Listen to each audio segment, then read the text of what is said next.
नमस्कार, जय जवाहर। एक बार फिर से आप सभी का स्वागत है झारखंड समाचार के इस यूट्यूब चैनल में। दोस्तों, अगर आपने अभी तक इस चैनल को सब्सक्राइब नहीं किया तो सब्सक्राइब कर लें, जिससे कि आपको झारखंड की डेली ब्रेकिंग न्यूज़ 25 ताज़ा खबर हर एक सुबह मिलती रहे। और अगर आप ये वीडियो को फेसबुक पेज पर देख रहे हैं तो फेसबुक पेज को फॉलो करना बिल्कुल ना भूलें। तो आइए दोस्तों, बिना समय गवाए खबरों की ओर चलते हैं। सबसे पहली और बड़ी खबर झारखंड के छात्रों के लिए बड़ी खबर है। Uranium corporation of India limited ने विभिन्न पदों पर भर्ती के लिए नोटिफिकेशन जारी किया है। इच्छुक और योग्य उम्मीदवार आधिकारिक वेबसाइट www.ucil.government.in पर जाकर आवेदन कर सकते हैं। उम्मीदवारों को 25 अक्टूबर से पहले आवेदन कर लेना होगा। अगली बड़ी खबर दोस्तों, झारखंड के गढ़वा में जैप जवान की पत्नी की भाला घोंपकर हत्या। रेप के बाद मर्डर की आशंका जताई जा रही है। झारखंड के गढ़वा जिले के चीनिया थाना क्षेत्र स्थित चिरिका गांव निवासी जैप के जवान चंद्रिका सिंह की पत्नी ममता देवी की रात भाला घोंपकर हत्या कर दी गई। सूचना पाकर चिरिका पहुंचे रंका एसडीपीओ सुदर्शन कुमार आस्तिक ने परिजनों से घटना की बाबत पूछताछ की है। अगली बड़ी खबर, पश्चिम बंगाल की मुख्यमंत्री ममता बनर्जी ने बाढ़ के लिए झारखंड राज्य को जिम्मेदार ठहराया और उन्होंने कहा कि बंगाल को सूचित किए बिना बांधों और बराजों से अनियोजित तरीके से पानी छोड़ा गया और इसकी वजह से ऐसी स्थिति उत्पन्न हुई है। झारखंड सरकार की तरफ से बांधों और बराजों की ड्रेजिंग नहीं कराई जाती है और दोबारा बाढ़ न आए इसके लिए उन्होंने बांधों और बराजों की ड्रेजिंग कराने को कहा है। अगली बड़ी खबर, पार्टियां बनाने के रिकॉर्डी पूर्व केंद्रीय मंत्री नागवनी ने फिर से नई पार्टी बना ली। इसका नाम राष्ट्रीय शोषित समाज दल रखा गया है। उनके अनुसार बिहार में कोयरी को और झारखंड में मुसलमान को मुख्यमंत्री बनाया जाएगा और 5 उप मुख्यमंत्री भी होंगे। इनके अनुसार नई पार्टी बिहार, झारखंड, उत्तर प्रदेश, मध्य प्रदेश और दिल्ली के लोगों की डिमांड पर बनी है। अगली बड़ी खबर, झारखंड के चाईबासा में एक ही परिवार के 4 लोगों की हत्या कर दी गई। अज्ञात अपराधियों ने आधी रात को पति, पत्नी, बेटे और 3 वर्षीय पोते को निर्मम तरीके से काटा। पड़ोसी ने कहा कि अनजान व्यक्ति ने दिया है घटने को अंजाम। पुलिस मामले की तफ्तीश में जुट गई है। मृतकों में 50 वर्षीय और 45 वर्षीय, 22 वर्षीय और 3 वर्षीय लोग शामिल हैं। मृतक के पड़ोसी ने बताया कि देर रात वॉशरूम जाने के लिए उठी थी, तभी घटनास्थल पर एक अनजान व्यक्ति को देखकर घबरा गई। अगली बड़ी खबर, रांची के मोरहाबादी मैदान में पिछले 1 सप्ताह से अपनी मांगों को लेकर आंदोलनरत 2200 सहायक पुलिसकर्मियों के कारण इस बार गांधी जयंती का कार्यक्रम स्थल बदल दिया गया। पिछले कुछ वर्षों से सीएम और राज्यपाल लगातार मोरहाबादी मैदान स्थित गांधी प्रतिमा पर माल्यार्पण करते थे। इस बार यह कार्यक्रम धुरुबा स्थित छोटा नागपुर खादी ग्रामोद्योग संस्थान में आयोजित किया गया। अगली बड़ी खबर, झारखंड में 1 अक्टूबर को टूट गया 30 साल का रिकॉर्ड। 1 अक्टूबर को सामान्यतः 3.8 mm बारिश होनी चाहिए, लेकिन 28 mm बारिश हुई। झारखंड के विभिन्न इलाकों में पिछले 3 दिनों से लगातार हो रही बारिश से राहत मिलेगी और राज्य के ऊपर बने निम्न दबाव का असर अब कम होने लगा है। मौसम विभाग के अनुसार अगले 2 दिन राज्य के अलग अलग हिस्सों में हल्के से मध्यम दर्जे की बारिश होने की संभावना है। इसके साथ ही राज्य में 1 अक्टूबर की बारिश ने 30 सालों का रिकॉर्ड तोड़कर रख दिया है। अगली बड़ी खबर, झारखंड में निजी स्कूलों की एंट्री कक्षा में दाखिले के लिए इस महीने भरे जाएंगे फॉर्म। शहर के निजी स्कूलों में सत्र 22-23 के लिए एंट्री कक्षा नर्सरी एलकेजी में नामांकन की प्रक्रिया शुरू हो गई है। अधिकतर स्कूलों में अक्टूबर से लेकर नवंबर तक ऑनलाइन फॉर्म भरे जाएंगे। अभिभावक स्कूलों की वेबसाइट पर नामांकन से संबंधित जानकारी प्राप्त कर सकते हैं। स्कूलों ने इस बार आवेदन शुल्क 250 से 500 रुपये तक रखा है। शहर के 60 निजी स्कूलों में एंट्री कक्षा में करीब 8000 सीटों पर नामांकन के लिए फॉर्म भरे जाएंगे। अगली बड़ी खबर, झारखंड के राज्यपाल रमेश बैस ने झारखंड लोक सेवा आयोग, उच्च एवं तकनीकी शिक्षा विभाग एवं विश्वविद्यालयों को तालमेल स्थापित का काम करने को कहा। साथ ही कहा कि राज्य में शिक्षा की स्थिति ठीक नहीं है। राज्यपाल महोदय ने राज्य में उच्च शिक्षा की स्थिति पर चिंता व्यक्त करते हुए कहा कि राज्य में विद्यार्थियों को गुणात्मक शिक्षा मिले, विश्वविद्यालय में बेहतर आधारभूत संरचनाएं विकसित हो। इस दिशा में उच्च शिक्षा विभाग को निरंतर ध्यान देने की जरूरत है और ये भी कहा कि इनमें आपसी तालमेल के अभाव में प्रशासनिक बाधाएं दूर करने में बहुत देर कर दी जाती है। अगली बड़ी खबर, झारखंड में मनरेगा की सोशल ऑडिट फिर से शुरू हो गई है। प्रथम चरण में 500 पंचायतों की जांच की गई है।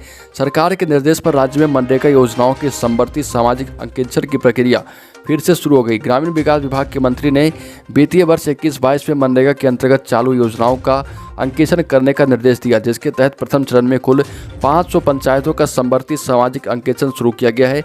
इसके लिए प्रत्येक पंचायत में 4 लोगों की टीम भेजी गई है, जिसमें 2 सदस्य सोशल ऑडिट यूनिट के होंगे और 2 सदस्य संबंधित पंचायत के मनरेगा मजदूर मंच से संबंधित मजदूर होंगे। ये बड़ी खबर, बैठक में सरकार ने कहा कि एसडीओ से एडिशनल कलेक्टर रैंक में दे दी प्रोन्नति।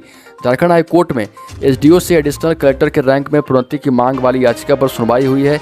जस्टिस डॉक्टर एस एन पाठक की कोर्ट में सुनवाई के दौरान राज्य सरकार के मुख्य सचिव की ओर से शपथ पत्र दायर कर जानकारी दी गई कि सभी को प्रोन्नति दे दी गई है। राज्य सरकार के जवाब पर कोर्ट ने संतुष्टि जताते हुए याचिका को निष्पादित कर दिया। करीब 5 दर्जन से अधिक अधिकारियों की प्रोन्नति अटकी हुई थी। इसके बाद राज्य सरकार ने ये प्रोन्नति दी है। अगली बड़ी खबर, नेशनल तीरंदाजी प्रतियोगिता फिर से शुरू। जेआरडी टाटा स्पोर्ट्स कॉम्प्लेक्स में सीनियर नेशनल तीरंदाजी प्रतियोगिता शुरू की गई है। इस प्रतियोगिता को 3 वर्गों में बांटा गया है। पहले 2 दिन इंडियन राउंड के मुकाबले खेले जाएंगे। इसके बाद 5 और 6 को कंपाउंड राउंड के मुकाबले होंगे। 8 एवं 9 अक्टूबर रिकवर के मुकाबले होंगे। इंडियन राउंड में हिस्सा लेने के लिए लगभग 300 तीरंदाज शहर पहुँच गए हैं। अगली बड़ी खबर, जेपीएससी ने निकाले 49 पदों पर वैकेंसी। एफएसएल के लिए 4 से भरे online form. JPSC job vacancy राज्य विधि विज्ञान प्रयोगशाला में 49 पदों पर नियुक्ति प्रक्रिया शुरू हो गई है। इसके लिए 4 से 20 अक्टूबर तक ऑनलाइन फॉर्म भरे जाएंगे। झारखंड लोक सेवा आयोग जेपीएससी ने इसके लिए सिलेबस भी जारी कर दिया है और साथ ही ये भी कहा गया है कि अनुशंसा पर राज्य विधि विज्ञान प्रयोगशाला में सहायक निदेशक तथा वरीय वैज्ञानिक पदाधिकारियों की भर्ती की जाएगी। अगली बड़ी खबर, झारखंड में जिला परिवहन कार्यालय में ड्राइविंग लाइसेंस का रिन्यूअल, गाड़ियों के परमिट, फिटनेस रजिस्ट्रेशन सहित इससे जुड़े आवेदनों की वैधता 30 सितंबर से बढ़ाकर 31 अक्टूबर 2021 तक कर दिया गया है। मसलन आवेदकों को अपने फेल ड्राइविंग लाइसेंस एवं वाहनों से जुड़े कागजात पर अब 31 अक्टूबर तक नवीनीकरण करने के लिए कोई अतिरिक्त चार्ज, लेट फाइन नहीं देना होगा। अगली बड़ी खबर दोस्तों, भारत में 20 लाख अकाउंट्स। व्हाट्सएप ने बंद किए स्पैम और अनचाहे मैसेज रोकने के लिए उठाया कदम। मैसेजिंग ऐप व्हाट्सएप ने अगस्त में भारत में 20 लाख से भी ज़्यादा यूजर्स के अकाउंट बंद किए हैं और यह कार्रवाई भारत के आईटी नियमों और व्हाट्सएप की सेवा शर्तों का उल्लंघन करने वाले अकाउंट्स के खिलाफ जारी की गई व्हाट्सएप की मंथली कंप्लायंस रिपोर्ट में यह जानकारी सामने आई है। बड़ी खबर, झारखंड के मुख्यमंत्री हेमंत सोरेन ने गांधी को किया नमन। कहा, गांधी जी के विचारों को नई पीढ़ी तक पहुंचाना होगा। महात्मा गांधी की 192वीं जयंती को लेकर पूरे देश में उन्हें श्रद्धांजलि दी जा रही है और झारखंड के मुख्यमंत्री हेमंत सोरेन ने भी महात्मा गांधी को श्रद्धांजलि दी। अगली बड़ी खबर दोस्तों, मोदी का विपक्ष को करारा जवाब। पीएम बोले, कृषि कानूनों की आलोचना करना राजनीतिक छल है। जनता के फायदे के लिए कड़े फैसले कभी कभी लेने पड़ते हैं।